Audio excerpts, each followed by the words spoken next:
સુરેન્દ્રનગર જિલ્લાના ચુડા તાલુકાના ગોખરવાડા ગામે પીજીવીસીએલની વીજ લાઇનમાં શોર્ટ સર્કિટથી આગ લાગતા ખેડૂતોનો તૈયાર કરેલો પાક બળી ગયો। પાક બળી જતા ખેડૂતોને ભારે નુકસાન વેઠવાનો વારો આવ્યો છે।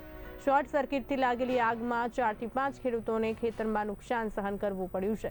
ગોખરવાડા ગામની સીમમાં આગની ઘટનાથી ઘઉં વરિયાળી પાક સહિત ટપક સિંચાઈના સાધનો સહિત આશરે 2 લાખનું નુકસાન થયું હોવાનું ખેડૂતોએ આક્ષેપ કર્યો છે।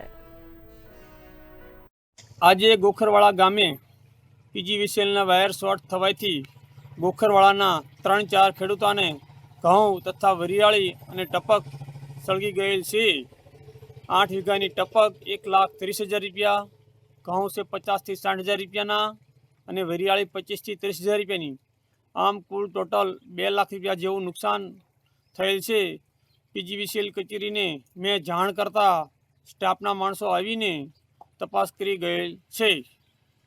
તો આની આગળની કાર્ય કરવા આપ સાહેબને નમ્ર વિનંતી કરેલ છે।